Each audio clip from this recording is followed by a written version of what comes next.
consistent naman tayo. Hindi tayo tumutulong sa investigasyon ng ICC.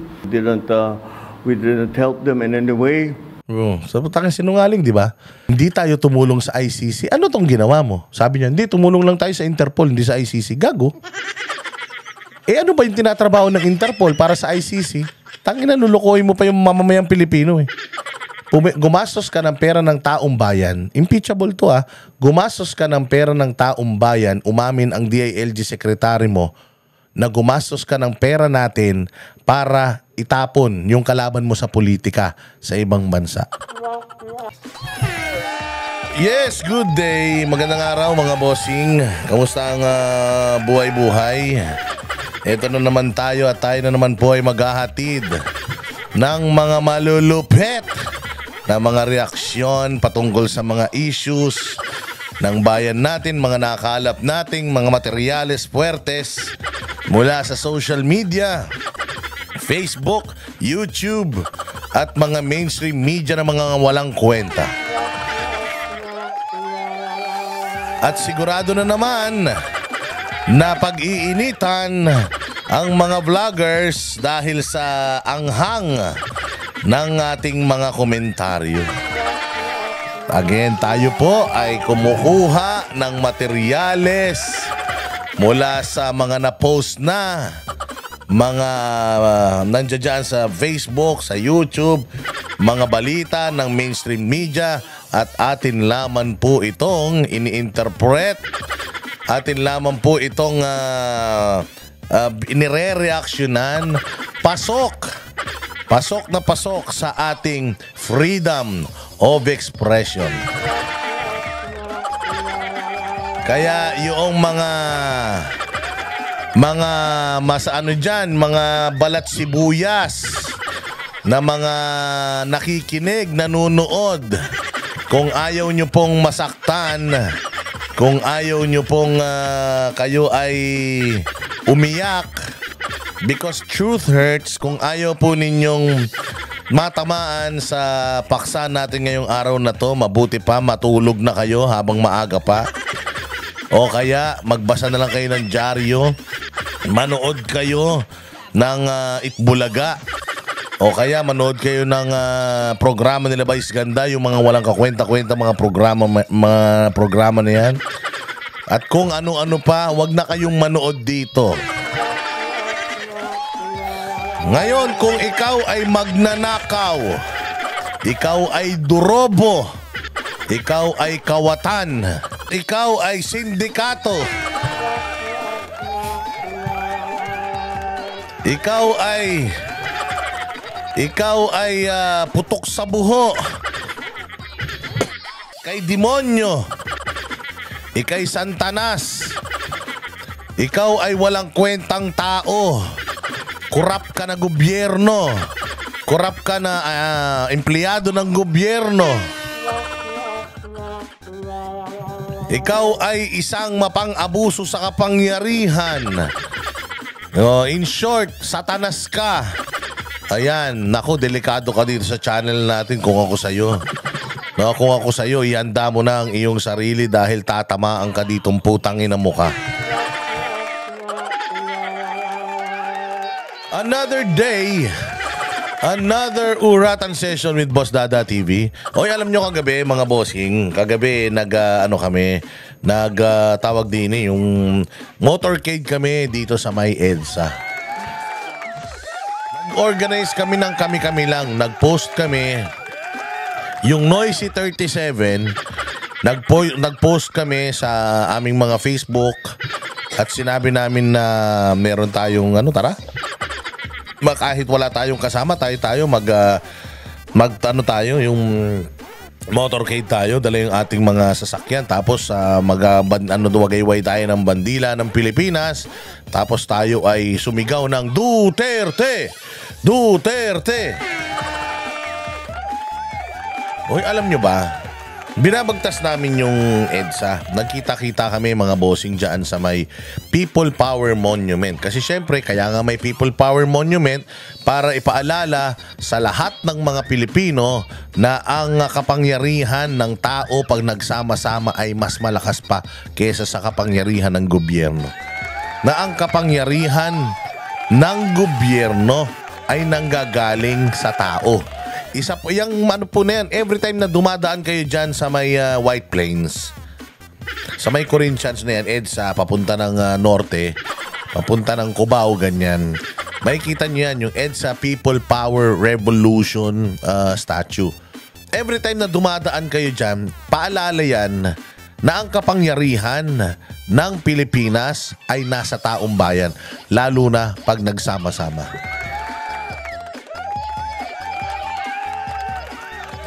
Kaya yung sa totoo lang mga bossing, yung pong pag-aaya na tara magtipon-tipon tayo. Yung pong pag-aaya na tara, mag-rally tayo. Hindi po yan sedition. Hindi po seditious yan. Ngayon na lang yan nagiging sedition dahil itong mga putang ina nasa gobyerno natin gagawa-gawa ng katarantaduhan tapos takot sa sarili nilang mga multo. Ayaw nilang bumalik yung EDSA Revolution. Ayaw nilang mag-people power ulit. Pero putang ina, gawa sila ng gawa ng dahilan para magalit ang taong bayan. So ang pagtatawag po na tayo ay magtipon-tipon, pumunta tayo sa EDSA at tayo ay mag-rally, hindi yun seditious. Actually, ang pagrarally, kasama po yan sa freedom of expression. Freedom na mag-organize ng isang peaceful gathering. Peaceful gathering Hindi tayo doon nagtawag na tara, sama-sama tayo. Tapos labanan ng gobyerno. Walang ganun. Oo, basta magsama-sama tayo, isigaw natin ng ating mga saloobin galit sa pamahalaan dahil sa kabuktutan, kabaluktutan, kademonyohan. Magsama-sama tayo doon at tayo'y magdasal at tayo'y peaceful na mag-rally. Ginagawa yan lagi noon Hindi ba? Kinukulong ba yung mga nagrarally ng mga makabayan, makakaliwa dati? Hindi naman, di ba? Tinutulak lang sila, hindi lang sila hinahayaan na makarating. Halimbawa, Mindiola, ganyan, sa Malacanang. O kaya sa mga ahensya ng gobyerno. Pero, lahat po, buong mundo, pwede po mag-rally. Buong mundo, hindi lang po sa Pilipinas pwede mag-rally. Actually, sa buong mundo pwede talagang mag-rally. Putangin na, dito lang sa Pilipinas hindi Dito sa Pilipinas, pag nagyaya ka ng pagsasama-sama sa isa kalsada, pula, lumabas tayo ng kalsada, tayo ay sumigaw. Putangin na, sa kanila, sedition na yan. Mga gago talaga Well, in fact, hindi naman yan sedition talaga. Kasama pa yan sa karapatan mo sa malayang pagpapahayag. Freedom of expression, freedom to assemble, kasama po yan. Kaya nga yan yung laging ginagamit ng mga makakaliwa Sabi nila, ayaw nyo ng rally ng mga makakaliwa. Wala naman kaming problema sa rally ng makakaliwa. Karapatan nila yun Ayaw namin sa rally ng makakaliwa. Kasi putangin na, yung mga makakaliwa na yan, ang agenda naman talaga nila, i-take over ang gobyerno. Kami, ang agenda namin, itigil na ng korap na gobyerno yung pangungurakot.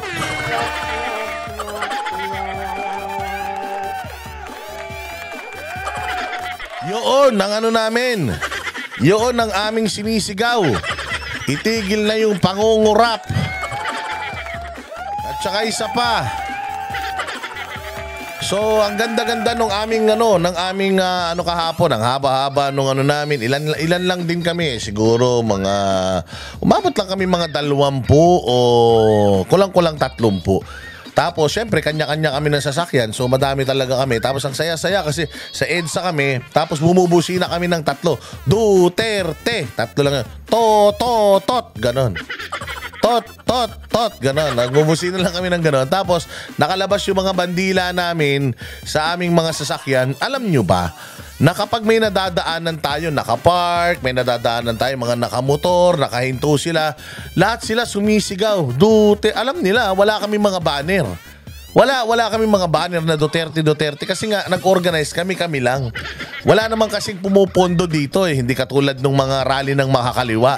na talagang may pondo sila. Makikita mo may mga placard sila, di ba? O organize talaga. Ito hindi kami lang nag-organize. And in the hopes na in the future na gagawin namin ito, padami tayo ng padami para makita ng pamahalaan na ito na madami ng dismayado sa kanila. Kung makikita ninyo sa may Visayas, Mindanao, ang dami ng dismayado sa kanila doon. As in, ang dami ng mga prayer rallies na nabubuo, yung pati nga sa Hulo-Sulu. Kaya galing. Ito talaga, sabi ko nga totoo, yung sinabi ni Bongbong Marcos, kung merong isang sinabi si Bongbong Marcos na totoo, na siya ang makakapag-unite, na siya ang unifying factor sa Pilipinas. Mag-unite ang Pilipino para putang inapakyuhan siya ng 2 ulit. Mag-unite ang mga Pilipino para itong si Bongbong Marcos ay hindi alisin sa pwesto, kung hindi gisingin sa katotohanan, kung hindi itong si Bongbong Marcos ay kamuhian ng mga Pilipino. Ayan, kung meron siyang unifying factor, yun. Lahat i-unite niya. Yung mga dating mga probinsya na tahimik lang, i-unite niya. O, kita mo. Anong sabi nung follower niya? Yung tagapagtanggol niya. Nakita niyo yun, yung tagapagtanggol niya na baklang kulang sa tsupa na si Gay Darian. Anong sabi ni Gay Darian? Putang ina, sila daw ng mga tiga-norte ay mga Southern European style. Samantalang dyan daw sa may Southern Philippines, which is Mindanao, ang buhay daw ng mga Pilipino dyan ay parang mga sub-Saharan African levels. Pukin ang ina mo, kapal ng mukha mo. Tarantado. Sa Mindanao, walang kumakain ng pagpag. Walang Smoky Mountain sa Mindanao. Walang tambak na basura. Walang dyan sa Mindanao, lahat ng nasa Mindanao maganda. Tangina mo, lahat ng mga tao sa Mindanao mapuputi, makikinis, magaganda. Samantalang sa norte, putanginang iitim natin. Tingnan mo ako, taga-norte ako. Di ba para akong Itang Ilocano. Makapagsalita tong putanginang herdarian na to. Tarantado, anong sinasabi mo, tali-talinuhan ka? Dati kang dilawan, ngayon Marcos loyalist ka na, tapos binababoy mo pa yung Mindanao. Ang kapal ng mukha mo, kaya dapat sa'yo gawing persona non grata sa buong Visayas, Mindanao. Dahil daw ang mga Southern Filipinos are like sub-Saharan African levels, like putang ina, handa nyo na yung mga Kaya nga sabi ko kaya nga papunta ako ng Davao, sinabihan ko yung kumpare kong si Paring Baste. Paring Baste, ihanda mo yung mga zebra ko dyan. Ihanda mo yung mga zebra ko dyan. At saka yung mga elepante kong sasakyan ko dyan sa Sub-Saharan Mindanao. Grabe, no? Ganito sila kagalit kay Pangulong Duterte. Gigil na gigil sila kay Pangulong Duterte. Enough para bastusin nila yung sarili nilang lahi. Pati Mindanao na akala mo, tangina, mas mayaman pa Mindanao sa Luzon. Lahat ng pagkain natin sa Luzon nanggagaling sa Mindanao, kundi ba kayo mga gago? Sub-Saharan sinasabi nyo. Tangina ninyo, masyado kayong matataas ang tingin ninyo sa sarili nyo. Akala nyo naman nakapag-English lang kayo, naging tisoy lang kayo ng bahagya. Putang ina nyo, mahilig naman kayo sa burat. Mga ulul. Tangina nyo, alam nyo ba sa Mindanao, ang daming mga bilyonaryo dyan? Tangina nyo, pa ATM kayo dyan. Nakita nyo yung mga nagkalat ngayon na mga video ng mga taga Mindanao? Puta, nagalit mga taga Mindanao. Meron pa ako isang nakitang video ng taga Mindanao. Puta, may limpak-limpak siyang pero. As in, puta, ang dami. Ang dami pera, puta, bundle-bundle na pera. Tapos nagme-make up siya. Sabi niya, puta, ganito kami sa Sub-Saharan Mindanao. We do not do banking. Putang ina, wala kaming pitaka. Hindi kasya tong mga bilyones namin sa pitaka. Gago, hey Darian. Putang ina mo, alam mo ba dyan sa may sa Mindanao, Yung mga mayayaman sa Mindanao, putang ina, mas malaki pa sa bahay mo yung mga kahadiyero nila. Tarantado ka. Di sila mahilig magbangko. Sa Mindanao, gago. Oo, putang ina, sigurado ako baka yung perang inaasam-asam mo, baka hindi mo pa nakukuha. Samantalang yung mga taga Mindanao, putang ina, nasa kanila na lahat ng yaman. Kaya nga pinakikialaman ng gobyerno yung pera ng BARM. Kaya nga pinakikialaman ng gobyerno yung BARM dahil mas malaki pa yung pera ng BARM kaysa sa pera ng gobyerno ng Pilipinas. Tarantado ka. Wala kang alam. Tangina mo, baka sa Mega Mall ka palang nakakarating. Oo, gunggong ka. Subukan mo magpunta ngayon sa Mindanao, putang ina mo ka. Papagahasa ka nila sa mga aso nilang sa mga hyenas nila dyan sa Sub-Saharan African. Gago, no? Tangina, ganito ka demonyo, ganito ka sama. Etong mga Marcos loyalists ngayon, pucha, sobrang galit nila kay Pangulong Duterte. Ano ba ginawa ni Duterte? Pinatay ni Duterte mga adik. Putang ina nyo, mga adik yan eh. Ibuti sana kung pinatay niya yung mga inosente. Ilan ba inosenteng nadamay? Nadamay. May mga namatay na inosente siguro. May batang natamaan ng ligaw na bala. But ano ba yan? Sinadya bang trabahuin pati yan? Katulad na sinasabi. Sino ba nagsabi nun? Putay na niyan yung may nagsabi na si Risa Ontiveros, pati daw bata nakasama sa tokhang. Gago. Tangin ano yung bata, pusher?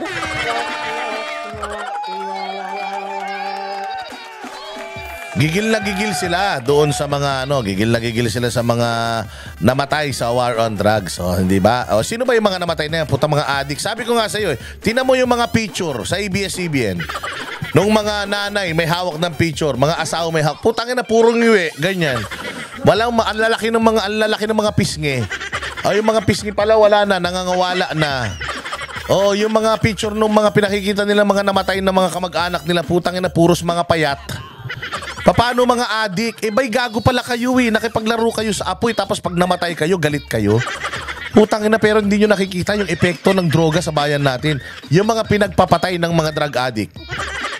Yung mga lolang ni-rape ng mga drug addict. Yung mga addict na yung mga anak nila ginawa nilang sex slave.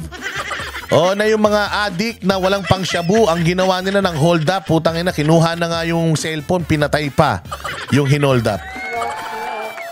At napakadami pang krimen. Pero po kinang ina ninyo, hindi nyo napansin na itong tokhang na ito ni Pangulong Duterte, itong tokhang ni Pangulong Duterte, napuno lahat ng kulungan. Bakit? Natakot lahat ng adik, nagsisuko. Ang daming sumuko, ang daming buhay. Ilan lang yun namatay. Putang ina, baka nga mas maganda pa kung lahat yung mga yan namatay. Malinis ang Pilipinas. Tarantado. Tapos ngayon, galit na galit pa kayo kay Duterte. Ano ba ginawa ni Duterte? Inubos ni Duterte yung mga yung mga komunista sa Pilipinas. Komunista, yung mga NPA, putang ina, sakit ng ulo natin yan. Yung mga anak nyo nag-aaral sa university, biglang putang ina yan. Nagka-camping-camping kunyari, yung pala, puta, komunista na, NPA na, nadoktrinahan na. Na-recruit na nila, puta, iyak yung mga magulang. Yung mga anak nila, putya, pinagtatangay ng mga NPA. Dahil kay Pastor Apollo Kibuloy at saka kay Pangulong Duterte, naubos yung mga putang NPA na yan, nagsisuko. O, ano nangyari? O, mananalo na tayo sa NPA. Anong ginawa ni Bongbong? Puta, nakipag-partnership sa NPA yata. Nakipag-peace talks. Tapos ngayon, puta, NPA na may hawak ng Pilipinas eh. Ay, tila mo, basamin nyo fake news. Hindi to fake news. Parang NPA na may hawak ng Pilipinas. Bakit? Sinong nagreklamo sa ICC? Sino yung mga nangangalaga ngayon dyan sa mga biktima ng war on drugs daw? Puro makakaliwa. Sila Risa Ontiveros. Yan sila Leila de Lima. O, sino pa? Sino pa? Sino ang nag-file ng mga impeachment case kay BP Sara? Puro makakaliwa. Oh, bakit sa ICC dinala yung kaso ni Pangulong Duterte? Kaya dinala sa ICC yung kaso ni Pangulong Duterte kasi sa Amsterdam, sa Netherlands, putang ina, kuta ng mga komunista yan. Kaya nga si Joma Sison dyan nagtago eh. Wala tayong extradition dyan. O si Joma Sison, napanagot ba natin sa mga krimen niya sa taong bayan? Hindi, ang sarap ng buhay niyan dyan sa Netherlands. Hanggang namatay na lang, hindi na natin nabigyan ng hustisya lahat ng mga pinatay ni Joma Sison. Putangin na nyo, tapos kokondinahin nyo si Pangulong Duterte sa mga namatay na mga adik, mga kriminal. Hindi, alam nyo ba kung gaano karaming buhay ang sinira ng droga at ng mga hayop na mga pusher na yan sa bayan? Kaya nga sabi ko, dapat putangin na ethnic cleansing talaga sa lahat ng adik sa Pilipinas eh. Tas ngayon, pinamigay natin si Pangulong Duterte. Naku, napakadami ko pa sanang kwento. Pero ayun nga mga bossing, yung ating motorcade kahapon, very successful yun. Ang dami nag-Hong Kong. So sana kapag sa susunod, sumama kayo kung gusto ninyo. Kung ayaw nyo naman, wag nyo. Pero kami, itutuloy-tuloy namin itong aming pagmo-motorcade at pagsuporta kay Pangulong Duterte hanggat hindi siya nakakabalik sa Pilipinas at hanggat hindi nawawala sa pamahalan itong mga putang ina mga salot switik ng mga demonyong to. Mawala ng natural. Matapos hanggang 2028 na siguro to. Motorcade natin.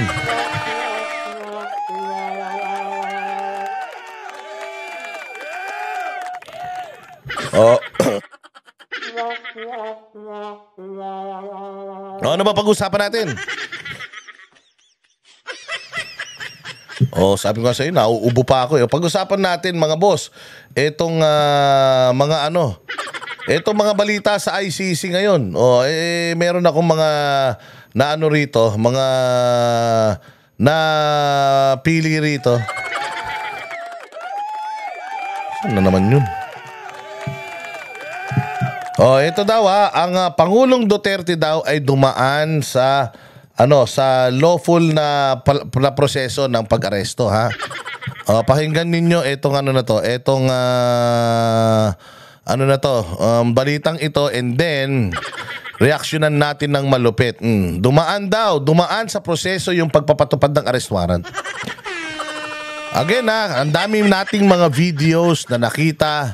Kayo na ang humusga, dumaan ba talaga sa proseso yung pagpapatupad ng aresto kay Pangulong Duterte? Bakit daw nag-violate ng pagpapa-implement ng Rome Statute ng Section 59? Paki-explain nga po sa taong bayan, ano ba itong sinasabi nilang Section 59 ng Rome Statute? Una-una, isang malaking pagbabaliktad dun sa posisyon nila yan, Tandaan nyo, sino to Sira na ang karir mo kung abogado ka, putangin na delikado ka. Delikado ka, disbarable. Itong ginawa ninyong ito at itong pagtatanggol nyo sa mali. Putangin na nyo. Mantakin mo Pangulo ng Pilipinas ipinamigay. However you want to call it, pinamigay nyo yung presidente natin. Ginamit nyo ang taxpayers' money, Pilipinas na pera para ipamigay nyo si Pangulong Duterte. Si Pangulong Duterte, mga bossing na nagtrabaho ng maayos sa Pilipinas, mahal ng mga Pilipino, ineliminate ninyo. Bakit? Kasi si Pangulong Duterte ay magiging lead counsel ni Vice President VP Sara sa impeachment sa impeachment diyan sa Senado. Dahil siya ay makaka-oral argument ninyo sa Supreme Court. Kaya ang ginawa ninyo, putang ina, sibakin nyo na yan. Ito, interpretasyon ko lang to kasi yun na nangyari para sa akin. Nakita ko naman yung mga videos hindi to fake news Ito aking aking opinion lang. Pwedeng mali ako, pwedeng hindi. Kayo nang bahalang humusga. Sabi ko nga, itong channel ko ay para doon sa mga naniniwala sa akin. Yung mga hindi naniniwala sa akin, wag kayo manood, walang problema yan. Pero itong sinasabi ko, ito ay aking personal na opinion. Hindi ito opinion, official na opinion ng lahat ng Pilipino. Hindi naman ako spokesperson ng Pilipino. Channel ko naman to, pwede ko naman sabihin lahat ng gusto kong sabihin dito. Pwedeng mali ako, pwedeng tama ako. Pero yun ang sinasabi nila, na proper daw yung ginawa nila. Pero sa kaliwat ka ng mga videos na lumalabas, nakita natin, inabuso yung kapangyarihan. Inabuso yung posisyon. Bakit? Inabuso yung posisyon. Mantakin mo si General Torres, sabihin, nagakalad ka rin ko yan. Magkakagulo tayo rito. Magkakasakitan tayo rito. Sumakay ka na. Sa ayaw at sa gusto mo, walang judge dito. Di ba? We are invoking our right to counsel. Anong counsel? Wala, hindi darating si VP. Abogado ko yung anak ko, papasukin nyo. Hindi darating. It's my order. Bawal siyang pumasok dito. O di idininay nyo si Pangulong Duterte ng right to counsel even though abogado yung dalawang kasama niya. Ang sinasabi ni Pangulong Duterte, my lawyer for this issue is my daughter. Papasukin nyo yung anak ko. Anong ginawa? Hindi pinapasok. O di you denied him of right to counsel. You denied him of due process. How? Paano? Dapat yan, dito sa Pilipinas, inaresto siya, dapat iharap muna siya sa korte sa Pilipinas. Anong ginawa kay Arnie Tevez nung kinuha siya ng Interpol at ng Timor-Leste Police nung siya'y inaresto? Anong ginawa?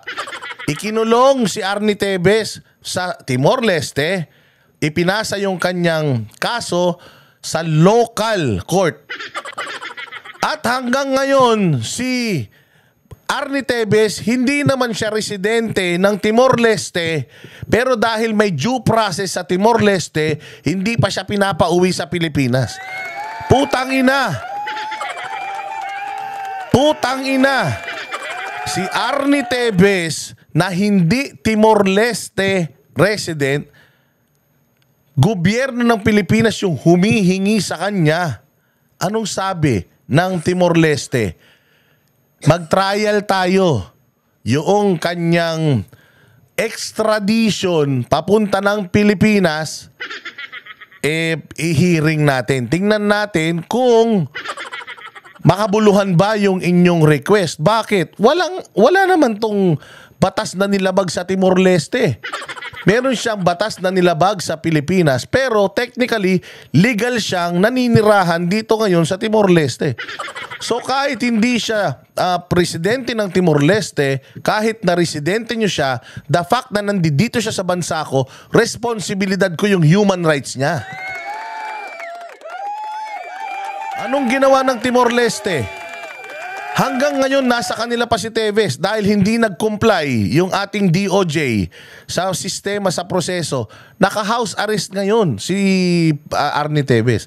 Nakauwi na sa Pilipinas. Hindi pa rin. Bakit? Kasi nga, si Arnie Tevez is accorded with all legal remedies na available sa kanya. Lahat ng legal na paraan, gamitin mo. Labanan mo tong gusto nilang gawin sa'yo. Kapag natalo ka na sa lahat ng mga legal na remedies mo, putang ina mo, uwi ka na ng Pilipinas. Ganun yun. Pero hanggat nandito ka sa bansa namin, wala kang nilabag na batas sa bansa namin, poproteksyonan ka ng bansa namin because meron kang karapatang pangtao. At ang karapatang pangtao ay universal.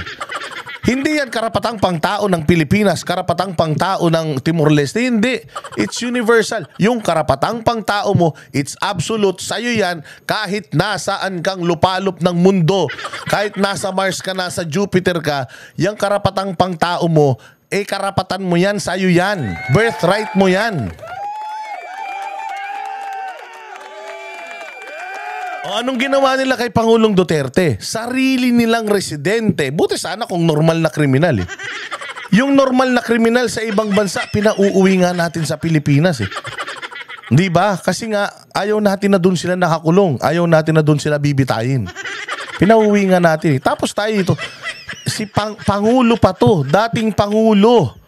Dating napakagaling na Pangulo, ipinamigay natin gamit ang pera ng taong bayan, gamit ang sistema ng gobyerno natin bulok. Inikutan ninyo yung batas. Ngayon, wala na si Pangulo. Ganyan kayo kademonyo. O, pakinggan natin sasabihin nito. Sana naintindihan nyo yung punto ko. Ang punto dito, mas mabuti pa sa Timor-Leste na mas mahirap pa sa ating bansa. Sa kanila gumagana yung human rights. Dito sa atin, puta, hindi. Politika. Kapag kagalit ka sa politika, putang ina, tapon ka. Sabi ko nga sa inyo, marami na nag-away-away na mga politiko sa buong mundo. Pero walang nagtapunan. Yung iba talagang hanggang mamatay sila, magkalaban sila sa politika, pero magkasama sila sa Pilipinas. Putang ina, ang ipinatapon lang itong pamilyang Marcos na to dahil mga magnanakaw. O di ba sa Davao, o Nograles, saka Duterte, matagal na magkalaban yan. Puta, nagpatayan ba?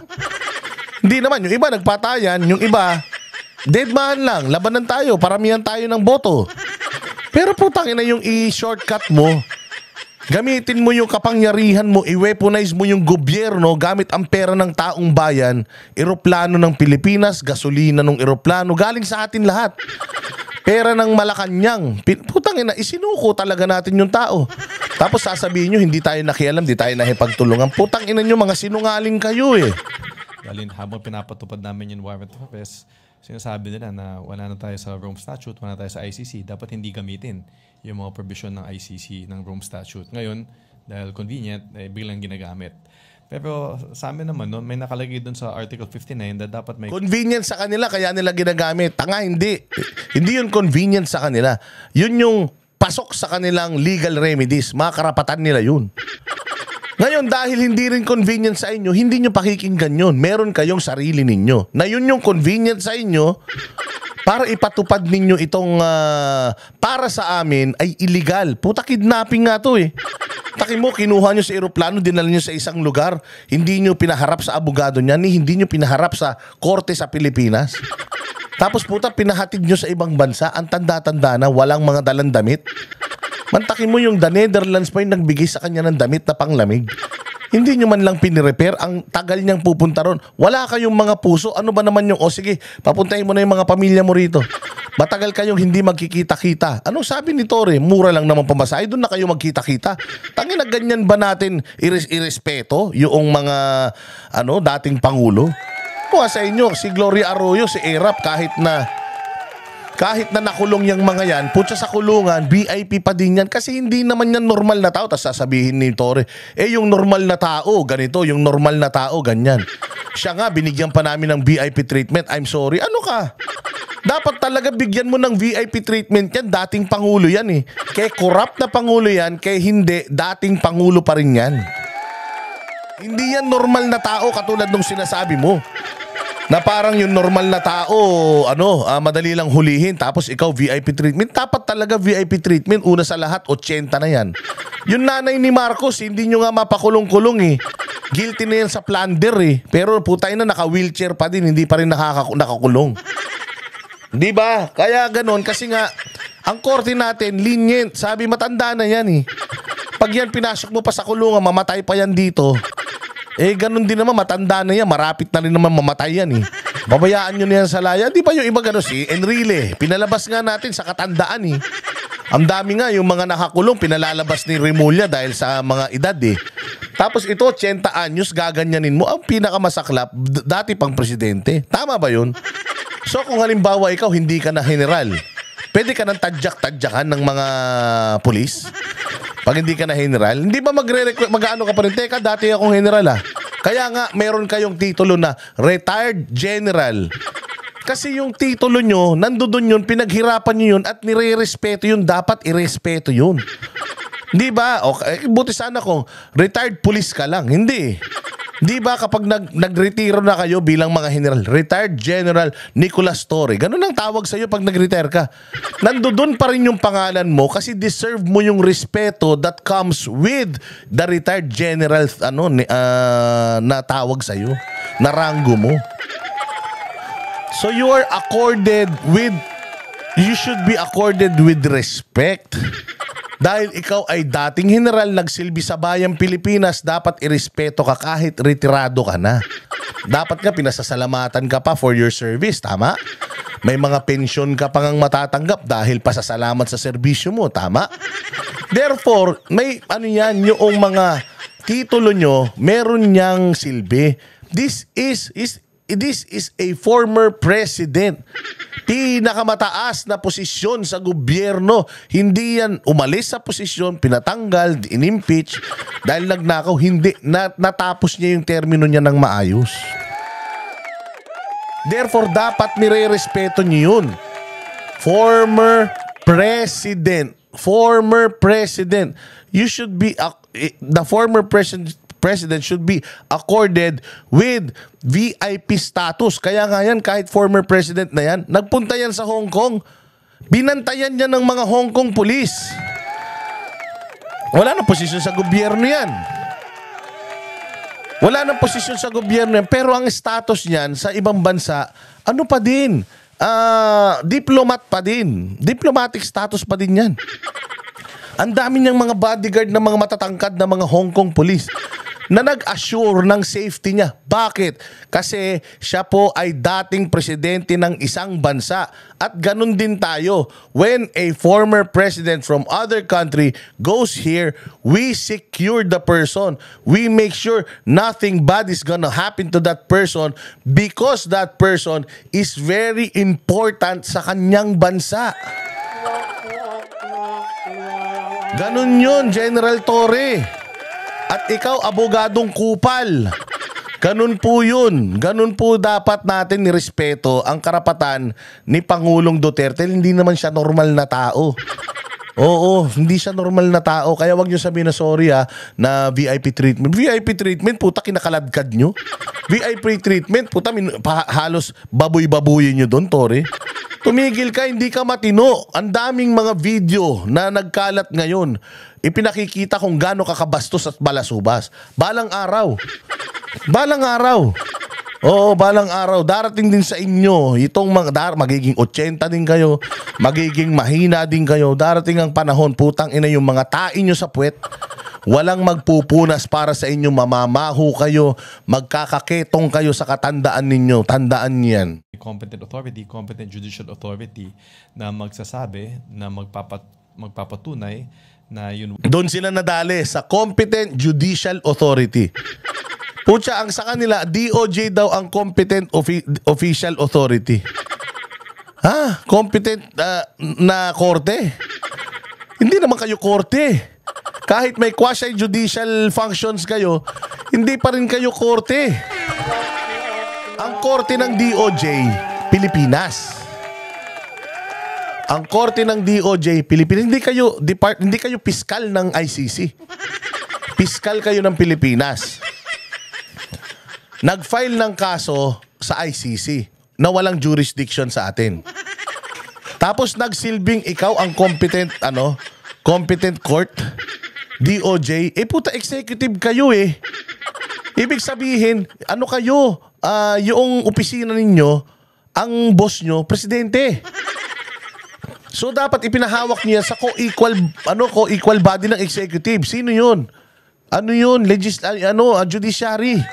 Hindi kayo judiciary. Executive kayo. Part kayo ng executive branch ng gobyerno. Tatlo 'yan eh. Executive, judiciary, legislative. Kayo yung executive. Puta, kayo lang nga nag-process eh. Tapos pinatapon niyo yung tao.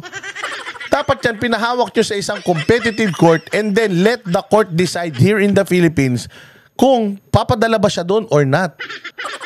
Why? Because meron niyang rights sa Pilipinas and the person is in the Philippines. Therefore, dapat yung karapatang pantao niya bilang isang Pilipino, inaano muna yan, inaalam mo na, magiging kalabisan ba kung padadala na natin siya. Pag-uusapan yan, hindi yun ganun madalian na. Lika na, dadaling ka na namin doon.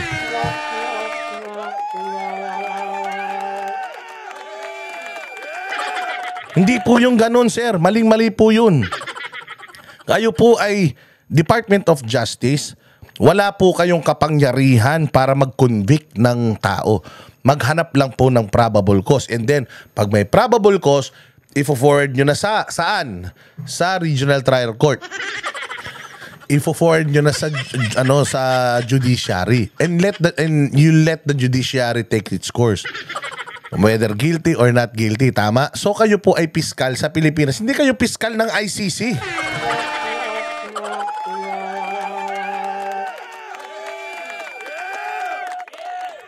Kasi parang ganun yung gusto nila mangyari eh. Subject ng warrant of arrest, ICPRRD.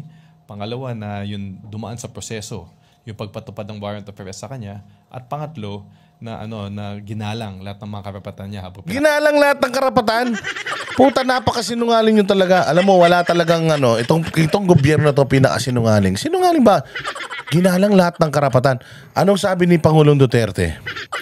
Ang sabi ni Pangulong Duterte, I need to talk to my lawyer. My lawyer is my daughter. Please let her in. Ano sabi ni Tory? No. It's not gonna happen, sir. It's not gonna happen. I'm the highest authority here. I have instruction. Yes, I instructed. I can go to jail for this. Idemandan nyo na lang ako. Oo, idemandan nyo na lang ako. Ang sabi ko, hindi ko na papapasukin yan. Never. It's not gonna happen, sir. Abogado niya, hindi mo papapasukin. Tapos sabihin mo na lahat ng karapatang pantao ni Pangulong Duterte na napatupad nyo rito. Anong karapatan anong pang-aabuso yung pang-aabuso ba to yung ganito yung you're under arrest. Anong kaso ko? Wala kang pake. Basta you're under arrest, I'm putting you to a plane to Netherlands and then ireklamo nyo na lang ako. Putang ina, mali yun. Maling-mali yun, sir. O so kung halimbawa ako, traffic enforcer ako, pinara ko, oy, akin ang lisensya mo. Bakit? Anong violation ko? Putang ina, wala kang pake. Akin na, basta. O ano ilagay ko rito? Swerving ka? Anong swerving? Paano swerving? Hindi nga ako nakahinto lang ako dito. Hindi nga ako gumagalaw. Hindi, swerving ka. Putang ina mo, ireklamo mo na lang ako. Gusto mo, bahala ka. Akin na yan. Pwede bang ganun? Di ba kailangan meron kang reason na arestuhin mo yung tao? Tinatanong ni Duterte, what is my case? What have I done? Hindi nyo masabi. Tapos sabihin mo, utos lang to, sir. Utos lang to. Kung gusto mo, magreklamo ka na lang. Pwede ba naman ganun? Biglang may kakatok sa pinto mo. Bug. Hoy, meron akong warrant of arrest ng kapitbahay nyo. Oh, doon ka magpunta sa kanya. Hindi naman dito nakatira yun eh. Wala kang pake. Gusto ko siya dito hanapin. Putang ina mo ka. Lumayas ka. Alis. Ireklamo mo na lang ako kung meron kang this is not the right place to debate. Walang judge dito. Umalis ka. Hanapin ko sa bahay mo. Pwede ba yun?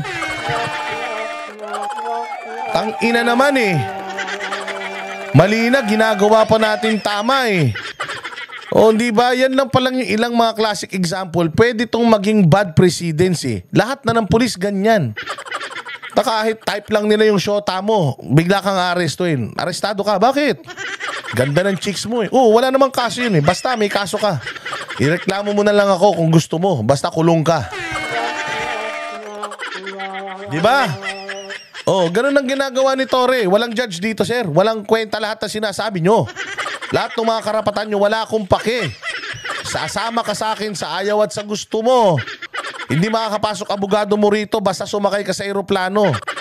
Kung gusto mo magreklamo ka sa akin, put it in writing and then magsampa kayo ng kaso, harapin ko yan. Basta sasama kita, kakalad ka rin kita sa ayaw at sa gusto mo. Pwede bang ganun? Maling-mali. Napatupad yung warrant of arrest. Ang nagsilbi bilang competent authority dito ay kami, no? Ang Department of Justice. At Competent authority. Department of Justice, hindi kayo korte. Ang sistema, kayo mag-i-issue ng warrant. Di ba? May warrant of arrest ka. We will take custody of you. Saan? Sa isang custodial center. We will bring you there. And then, you will talk to your lawyers. This is your case. Sige na. Lahat na ng mga legal remedies, gamitin nyo na. Because kung hindi nyo maaasikaso ito, within a period of time, wala na. Talagang we have no other option but to give you up to the proper authority, which is ICC.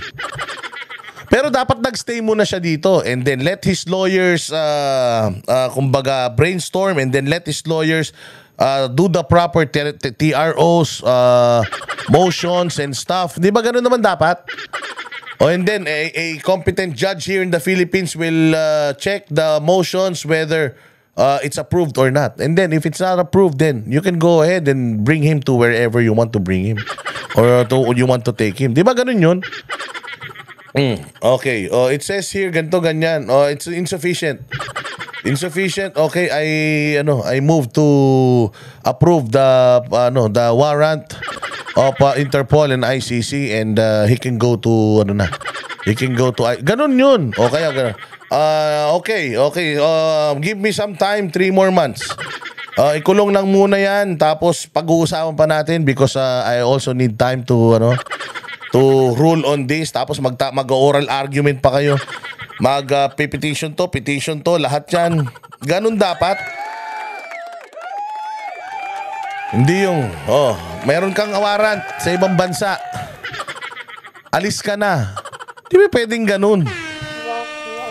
Donald Trump, Xi Jinping, Vladimir Putin, yung taga-Israel, lahat yan may warrant. Hanggang ngayon, wala pa sila sa ICC. Bakit? Bakit wala sila sa ICC? Ha? Alam nyo kung bakit wala sila sa ICC? Ito, ipapakita ko sa inyo kung bakit wala sila sa ICC. So while the ICC is lauding its arrest as significant, the truth is that it goes to show how limited the international body's powers are. In practice, the court has little to no ability to go after its suspects.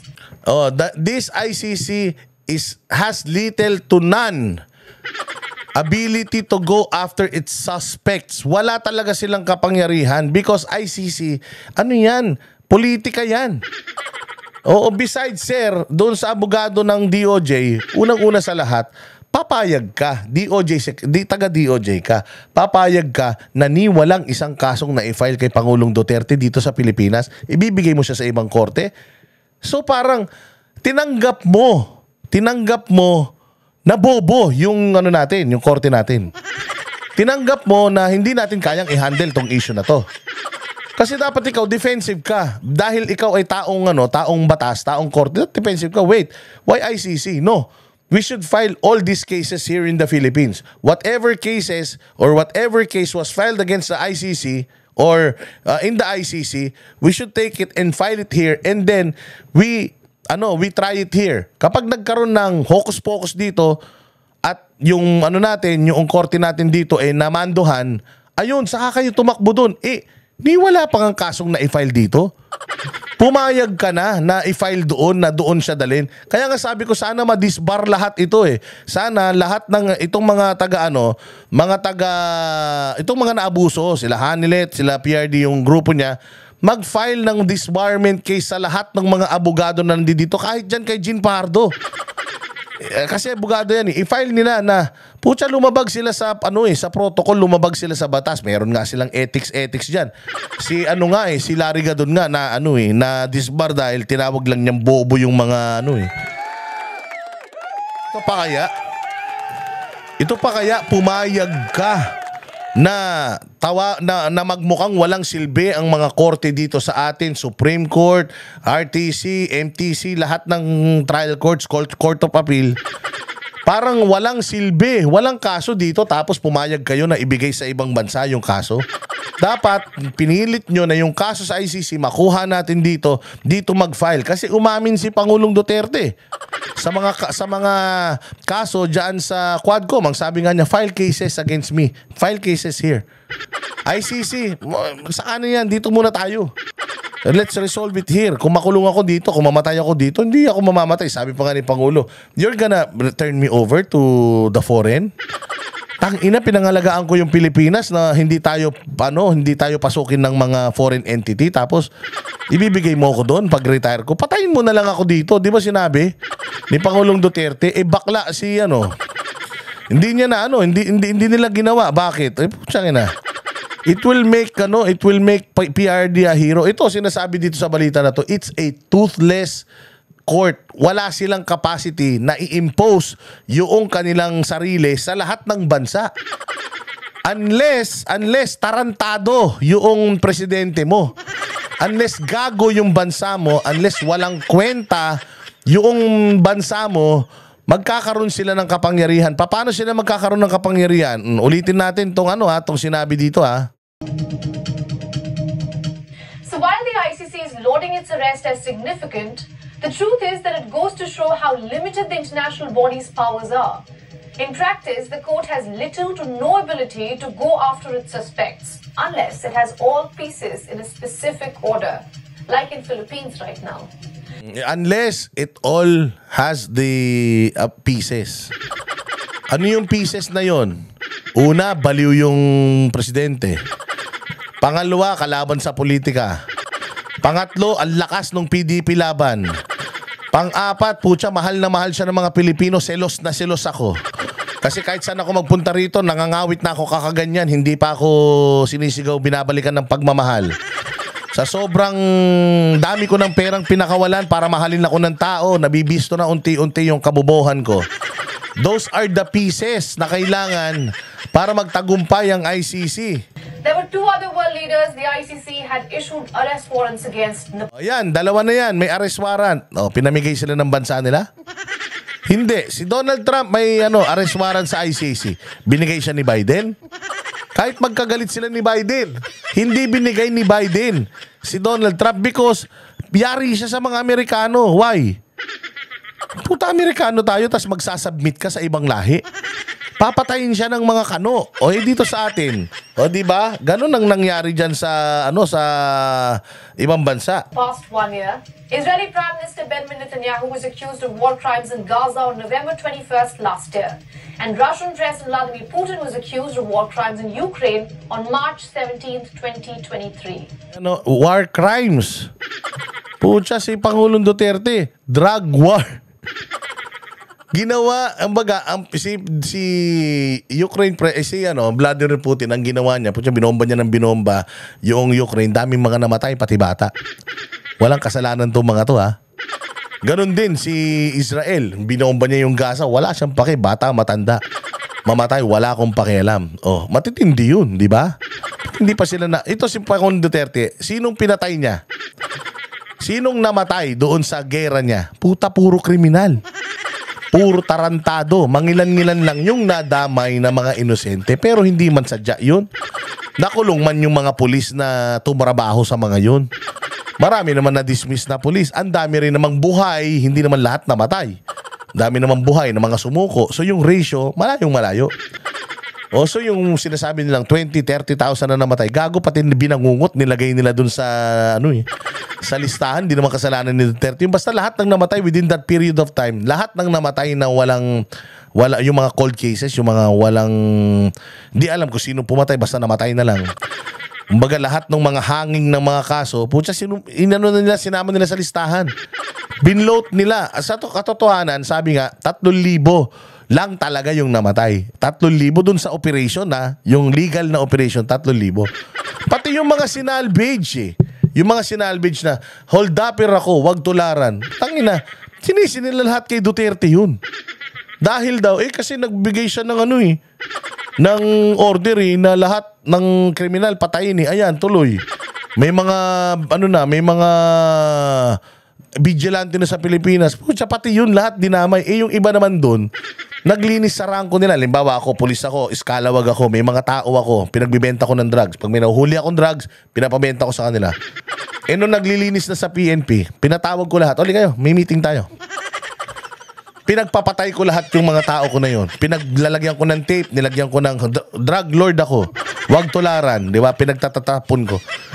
Loose ends yung mga yon. Itinira ko lang yung sarili ko kasi ako yung amo Kumbaga marami mga sindikato naglinis ng hanay nila. Lahat ng mga hindi nila pagkakatiwalaan dahil nga matindi na yung crackdown ni Pangulong Duterte sa takot, pinagpapatay nila ng kusa yung mga tauhan nila. Na mga pusher din. Kasalanan ni Duterte yun. Kasalanan talaga ni Duterte yun dahil sa takot nila kay Duterte, pinagpapatay nila yung mga kasamahan nila. Pero hindi si Duterte ang pumatay sa mga yon because guilt is personal. Ang ina nyo. Mga gunggong. Why hasn't the ICC been able to move against them? The answer is simple. The ICC's hands are tied. And this is the case in most high-profile arrests warrants. It's just optics at the end of the day. It's just optics at the end of the day. It's just optics. Basta lang makapag-akusa sila sa mga world leaders pero naaresto nila, hindi. Check natin kay ChatGPT kung ilan ng conviction nagkaroon ang ICC. ICC number of conviction. Check natin ang number of conviction ng ICC. Meron ba? If you're looking specific, how many were convicted?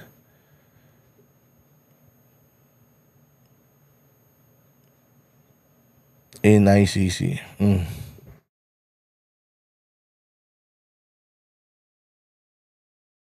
Mantakin mo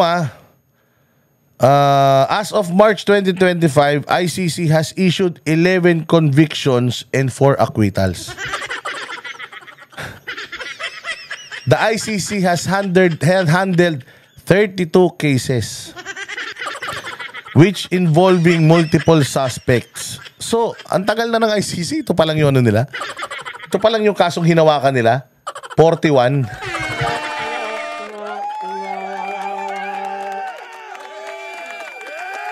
The court has issued at least 60 warrants leading to detention of 21 individuals who have appeared before the court. Yung iba dito, terorista talaga. Halimbawa, yung mga terorista sa Africa, yan. Pero world leaders,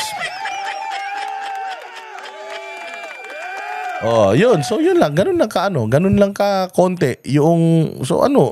Effective ba to? Hindi effective ito. Magiging effective lang yung ICC. Kasi ganito yan. Kaya wala silang mga kaso. Kasi ang ICC supposedly, papasok lang yan sa isang bansa na bagsak na ang judicial system. Let's say, for example, wala nang functioning na korte doon. Sila yung magsisilbing korte para sa bansa na yun, sa mga kaso doon. So wala talaga silang jurisdiction sa atin even if we have kahit na member pa tayo nila, let's say for example, the fact na our judicial system in the Philippines is not broken, hanggat gumagana Supreme Court, lahat ng korte dito sa Pilipinas, wala pa rin silang jurisdiction sa atin kahit na member tayo ng ICC. Yun yung rule. Kailangan itong bansa na to has no functioning judicial or has no functioning courts. Doon lang sila papasok. Gumagana lahat ng korte natin So bakit natin sila pinabayaan? Bakit natin ibinigay yung presidente ng Pilipinas, dating presidente na kaya naman nating itry dito. Kaya naman natin yung mga kaso na yan, di ba? Yun ang problema. Rodrigo Duterte's arrest may seem like a big win for the ICC, but it only exposes the court's weakness. His detention was driven by Philippines politics. See, yan ang sinasabi sa ibang bansa. His detention was driven by Philippine politics. Yun ang tingin ng ibang bansa sa atin. Ang tingin ng ibang bansa sa Pilipinas, politika, at sa sobrang dumi ng politika natin, puta, ipinamimigay mo na yung mga tao mo. Walang kapangyarihan ang ICC. Walang jurisdiction ng ICC. Ang Pilipinas has working legislative departments. Hindi pala judicial departments. Bakit mo siya ibinigay doon? Gumagana naman yung korte dito. Alam nyo kung bakit? Dahil sa politika. At yan ang sinasabi ng international media sa atin. Bulok tayo, masyado tayong mapolitika, sinisira tayo ng politika. Sino ba ang namumulitika? Di yung mga politiko, putanginan nyo kasi. Pinagboboto nyo kasi yung mga yan Not ICC's power. So it acts when the political landscape allows it. So it acts when political landscape allows it. But against world leaders like Russia and US? Against world leaders like Russia, the US, China, or Israel, it becomes a toothless entity. It becomes a toothless entity. Why? Because hindi sila papayag na panghimasukan sila ng international or different entity. Unlike sa Philippines, tayo pa ang gumastos. Tayo gumastos. O paano natin nalaman na tayo gumastos? O ito, pakinggan nyo tong balitan to. The plane, the Gulfstream 550, is that correct? This is Yes. chartered by the Philippine government? Yes. Okay. So when Vice President Sara Duterte made a statement of the Philippines handing out its own citizen to a foreign power, I wanted to ask you, Secretary, does that make her factually correct? Because in the end, people were wondering, did the Philippine government arrange for the plane? Kumbaga tayo ba ang nagbigay? Yes. Or, okay, go on, Yes. Secretary. The plane is chartered by the Office of the President. we brought them straight to the Netherlands. Ulit. The plane, the Gulfstream 550, is that correct? This is Yes. chartered by the Philippine government? Yes. Okay. So when Vice President Sara Duterte made a statement of the Philippines handing out its own citizen to a foreign power, I wanted to ask you, Secretary, does that make her factually correct? Because in the end, people were wondering, did the Philippine government arrange for the plane? Kumbaga, tayo ba ang nagbigay? Yes. Or, okay, go on, Secretary. Yes. The plane is chartered by the Office of the President. We brought them straight to the Netherlands. Di ba? Simple. Tayo gumastos. Malacanang gumastos. Pera ng Malacanang, saan galing? Taxpayers money. So, taxpayers money ng Pilipino ang gumastos para ipamigay. Si Pangulong Duterte, okay lang siguro kung halimbawa, okay, andiyan dyan na yung ICC, andiyan dyan na yung Interpol and all. Ang nag-arrange siya na ng flight, nag-arrange ng accommodation, ICC. Hindi. Okay lang sana kung Interpol. Hindi, binayaran ng Interpol. Yung eroplano na yon galing yun sa Dubai. Hindi tayo pera natin Malacanang nagbayad So ibig sabihin, tayo talaga, Pilipino, pinagkanulo natin yung kapwa natin Pilipino. So inamin na nito ni Remulla na yes, tayo ang nag-initiate, tayo ang gumastos, tayo nag-aresto, tayo lahat. May ginawa ba ICC dito? Wala. Ang ginawa lang ng ICC, mag-issue ng warrant. Pero tayo lahat. Oo, tayo. Di ba? Ang galing-galing natin. Tayo lahat. Taxpayers money. Yung binayad mong tax. Ikaw. Lahat ng binayad mong tax. Yung mga taga-Sub-Saharan African Mindanao. Lahat ng mga pinaghirapan yung mga Pilipino. Oo, ginamit namin yun. Para mapadala natin yung presidente natin. Dating presidente, pinakamagaling na presidente ng Pilipinas sa ibang bansa para mawala na siya sa landas natin. Correct kayo dyan. Di ba? Masaya kayo? Ang putang ina niyan. Kung halimbawa, kayo padala doon, walang kaabog-abog, okay na sa inyo? Hindi pa, sa inyo, masaya kayo kasi hindi pa nangyayari sa inyo. Pag nangyari sa inyo, putang ina ninyo, maniwala kayo, pag isa sa inyo, warrantless arrest.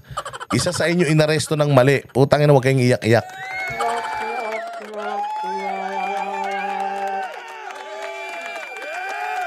Di ba?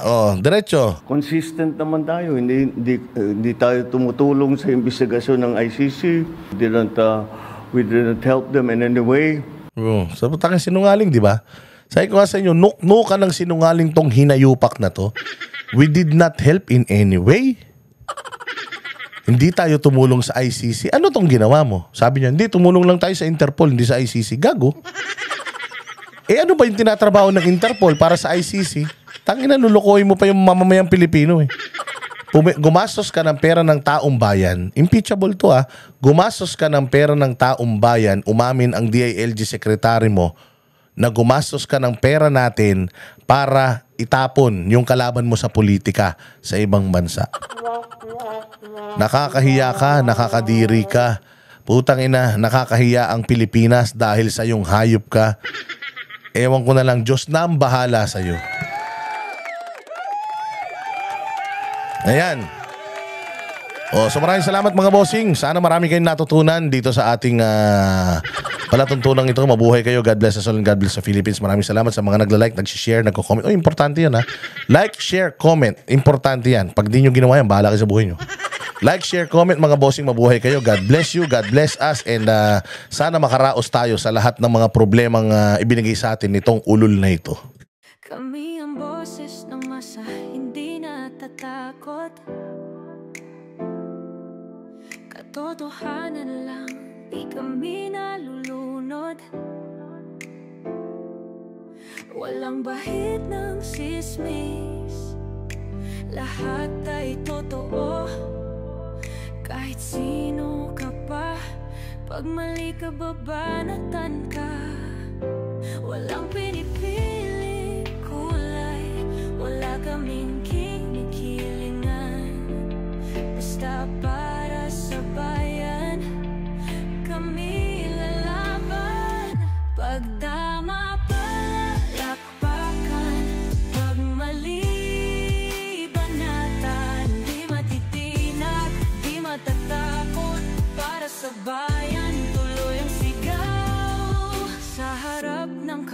walang halong takot. Mga baluktot, lahat kayo'y tutumba. Ang hustisya at totoo, yun lang ang mahalaga. Kahit sinong harang, di kami matitinag. Walang pinipiling kulay, wala kaming kinikilingan. Basta para sa bayan, kami lalaban. Pag tama palakpakan, pag mali banatan. Di matitinag, di matatakot. Para sa bayan, tuloy ang sigaw. Kung nasa tama ka, ikaw ay aming kasama. Pero pag mali ka, handa ka na bang mabasag? Banateros kami, walang inuurungan. Dahil bayan muna, bago ang sarili.